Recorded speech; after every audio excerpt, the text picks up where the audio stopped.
Hello, everybody. Welcome to the Heather Marie Show. I am Heather Marie. Today we have a guest. His name is Dennis Ligouri. How are you doing today, Dennis? I'm well, and how are you? I'm Thanks. good. Did I pronounce your name correctly? Yes, you did. Yay. I invited you to the show today because you have such a tragic story that actually it ends with a happy ending. And I wanted to share with a lot of people so we can educate them and help them. So we will start from the beginning. Let me ask you a little bit about yourself. Where are you from? Originally, I'm from New York, Long Island. Long Island. I could still hear your accent. It's kind of, It's faint, though. yeah, it's very light. So you were born and raised in New York City? No, I was born and raised on Long Island. Oh, that's not New York? Oh, that's just the, It's very close to the city. okay. Kind of the suburbs, huh? Okay. How long did you live in Long Island? The first 25 years of my life. Okay. And I brought you on the show today to share your story. Would you like to go directly into that, or would you like to give us a little bit of background about yourself? Yes. Okay. Back. Well, my But mother died at 18 of breast cancer.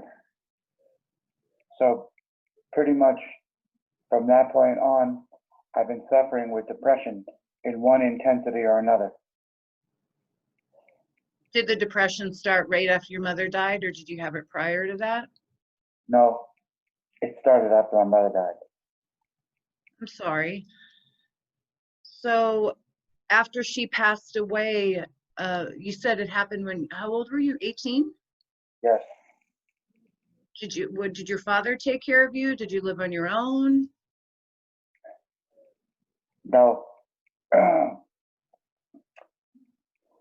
My father dipped when I was a child. So basically, I was parentless at that point in time. What did you My, do? Live on your own, or did you have a roommate?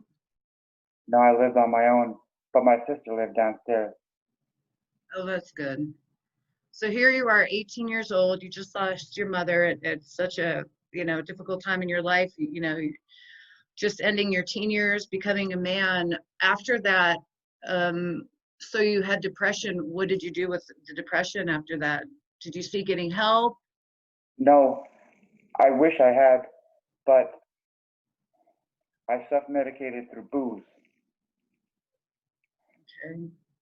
But were you aware? Did you say, hey, I'm really sad and I'm depressed right now? I mean, you were aware that you actually had depression, or you understood it? Because, I mean, mental health, a lot of people don't like to talk about it. And a lot of men don't like to go get help. They feel like maybe it's weak. And a lot of people mask it with drugs and alcohol.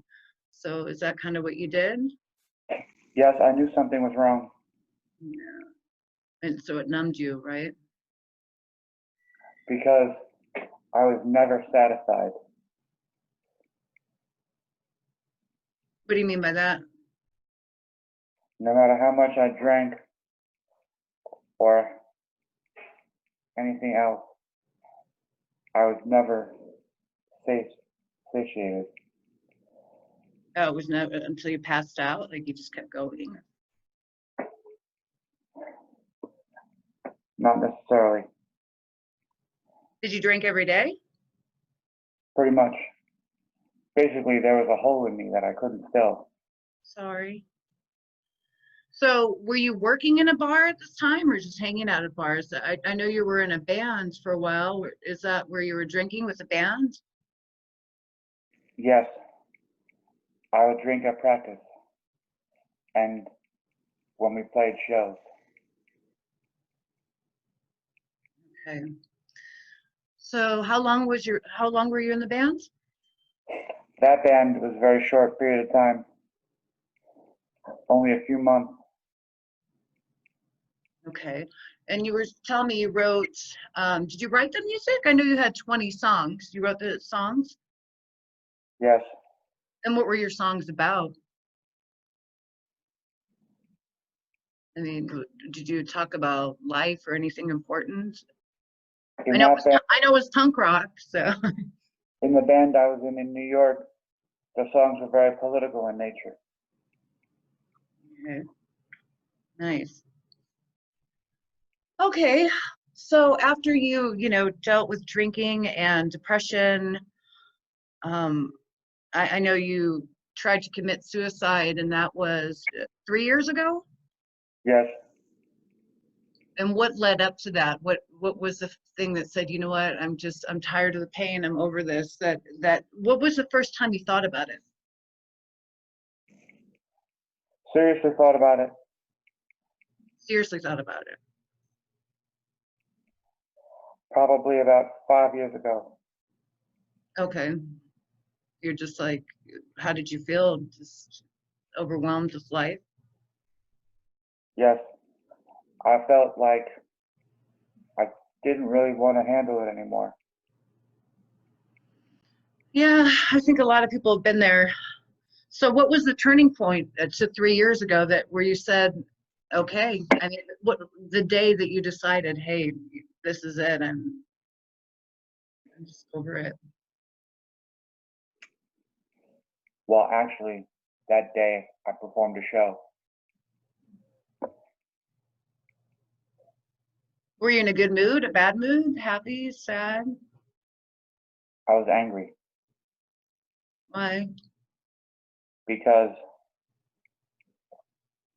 my girlfriend and I were fighting, Yeah.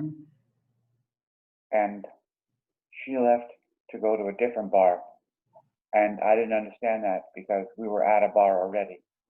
Yeah. Were you But drinking? Were you drinking that night that you tried? yes, How did you get a hold of a gun? What type of gun was it? I inherited my gun from my grandfather. Okay. I mean, did you have any experience with guns before this? Any training? I used to take them out to the range once in a while. So when you got home, I don't mean to I'm sorry if I'm asking too many personal questions, but the night that you decided you were angry, you were drinking, you just got home and just said, I'm done, and then you had the gun? No, I didn't do it at home. I did it in my van, Oh, parked outside of the bar that my girlfriend went to, oh my gosh. Wow. Tucson, Arizona. So you obviously didn't succeed. I'm very happy about that. You're here alive to tell your story.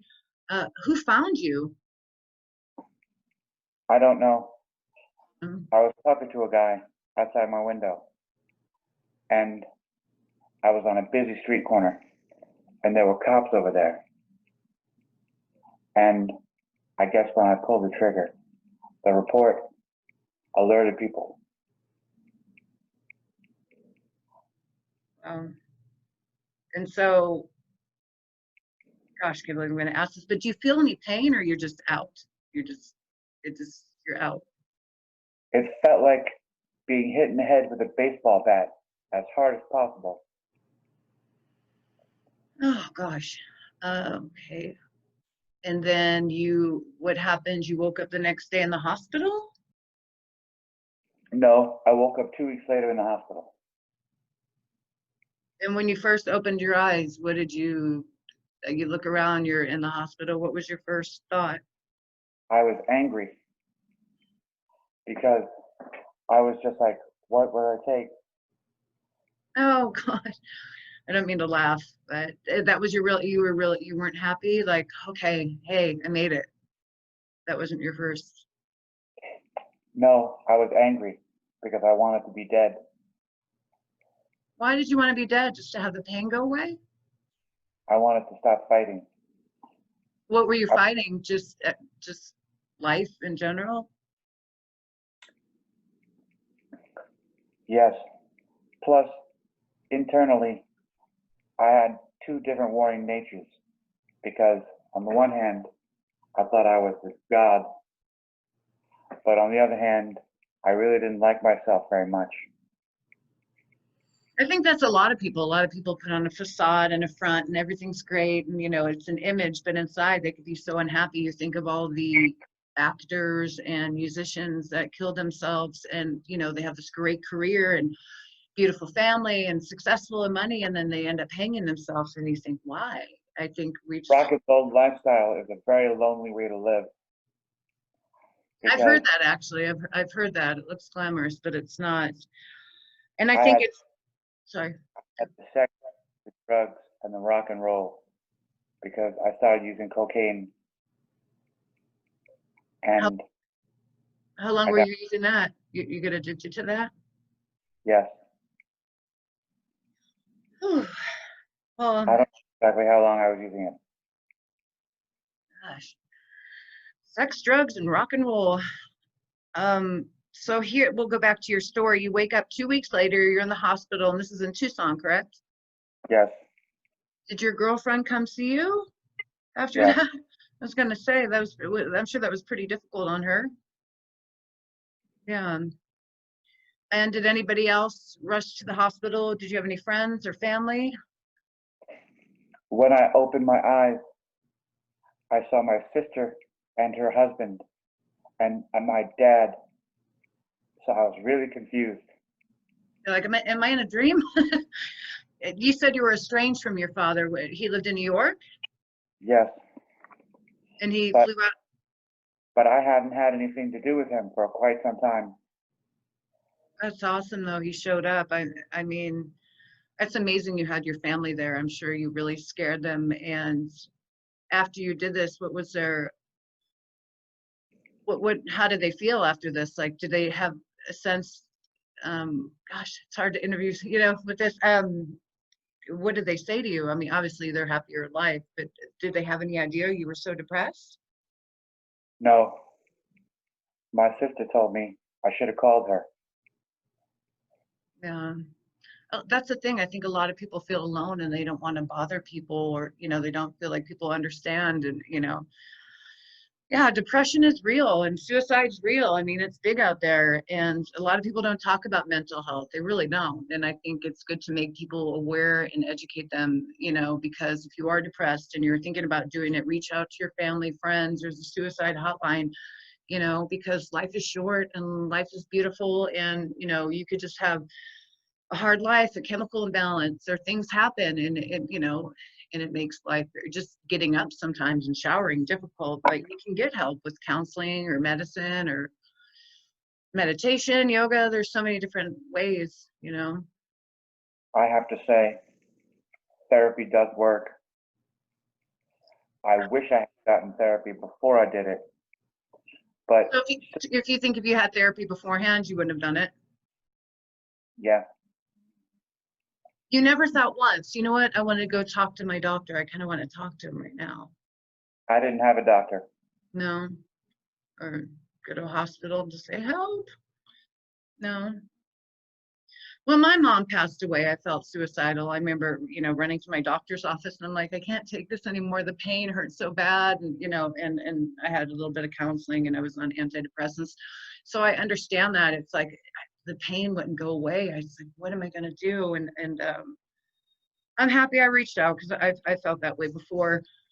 So during this, so now you're out of the hospital, you with your family, who helped you the most during this difficult time?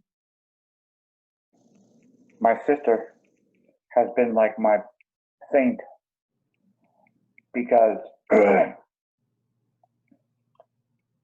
well, first of all, she got me insurance because when I did it, I had just started my new job and I wasn't on the insurance yet.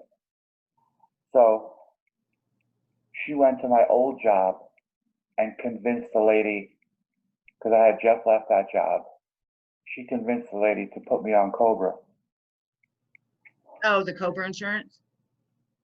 That's And good. that's why I got to go to an acute rehabilitation hospital.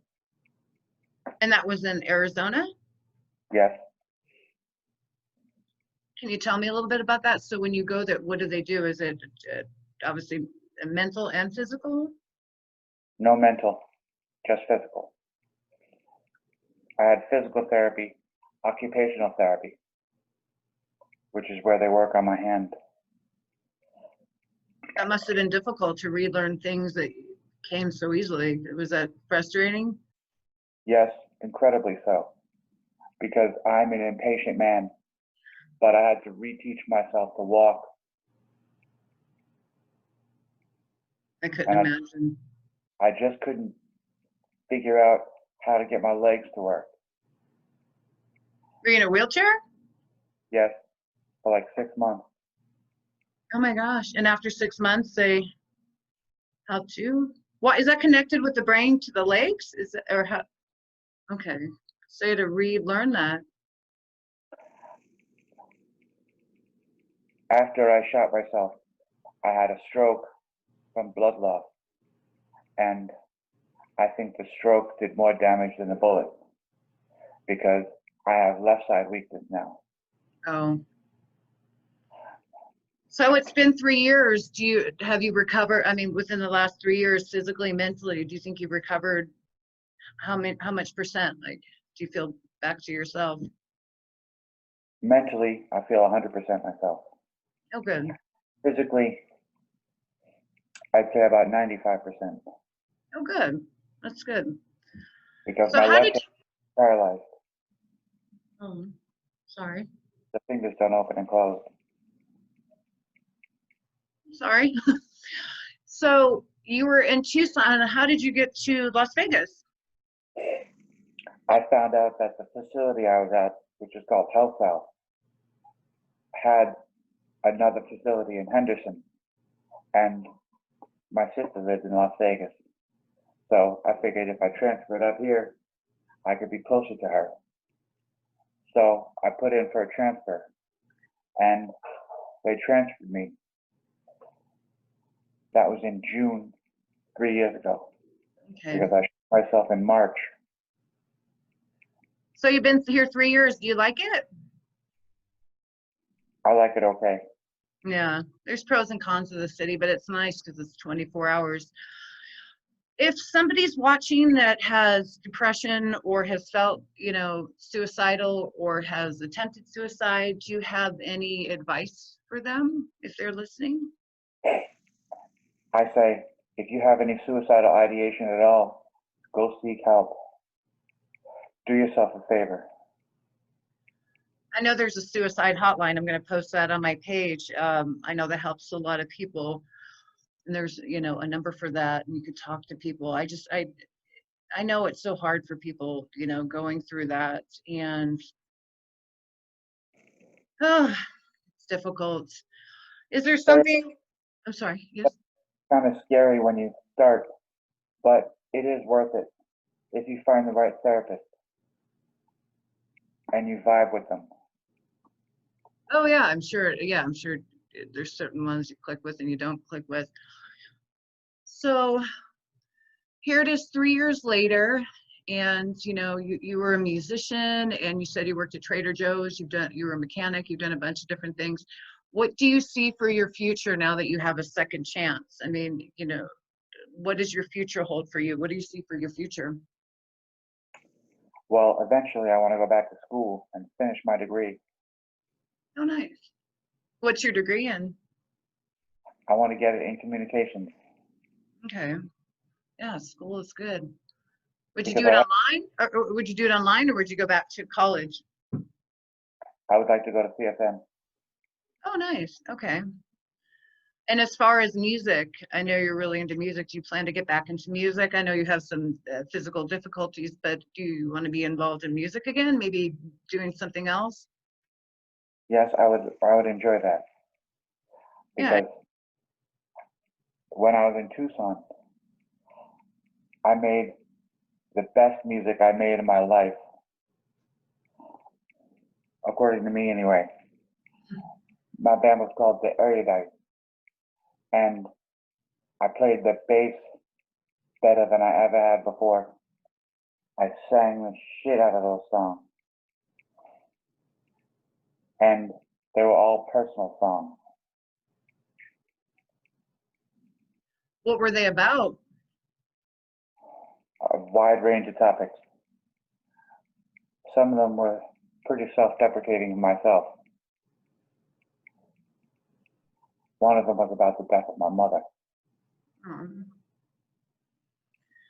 Oh, I'm so sorry you lost your mom. Gosh, I really am. I know it's hard. It's such a void when you lose a parent. It really is. Can you tell me a little bit about your mother? Yes, she was the sweetest woman imaginable. All my neighborhood friends, they used to go to her with their problems. Aw, They used to call her Miss Ligouri aw. because of trouble pronouncing my name, What was her name? Teresa. Teresa.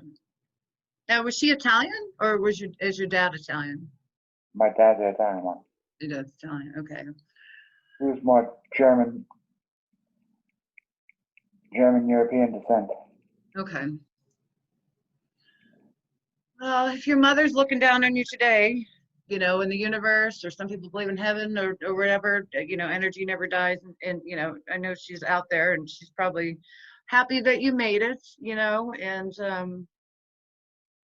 I mean, me being a mother, God forbid anything ever happened to me, you want your son to be happy and healthy. And, that's really important. So, I'm sure she's proud of you. And, sorry you went through all that. You think if your mother didn't pass away, things would have been different? Yes,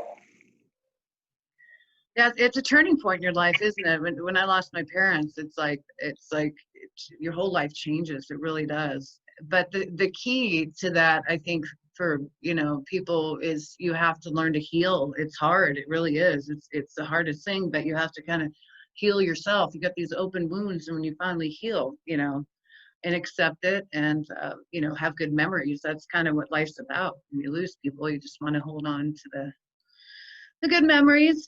you know I was pre-med at NYU at the time. what did you want to do? I wanted to become a doctor. Oh, you still can. Yeah. No, No. that profession interests me anymore. Yeah, I've thought about being a nurse. I have 7 nurses in my family, but then I'm like, gosh, do I really want to go back to school when I'm 50 in a couple of years? No. I hear that nursing school is brutal. Yeah. A couple of my friends went through. So is there anything that stands out in your life, like one story that you want to share with people? John, my son, what did you put in there? Is it really good? We'll put it in a cup. I'm sorry. I might edit this. I might not, because this is my show and I can do whatever I want. My son goes, Mom, try this lemonade. It's really good. Really? Okay. See, we're fancy here at my house. We get styrofoam. Okay. I bought this for $1.50 at the grocery store. I love lemonade. Ooh, that is good. Really? It's really good. Why would you interrupt me in the middle of an interview? I love you, John. In the middle of an interview. Teenagers. Oh, that is good lemonade. Even in a styrofoam cup, it probably tastes better in a glass. Yeah, they have the sale, $1.50 lemonade, $1.50 iced tea. Thank you, assistant. So is there anything else you'd like to share with people watching?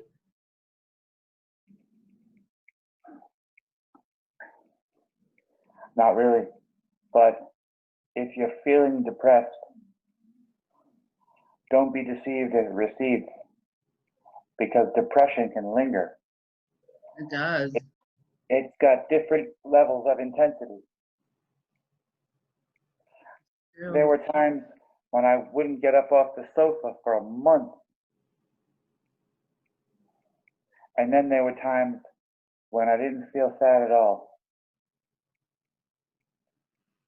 It's amazing brain chemistry.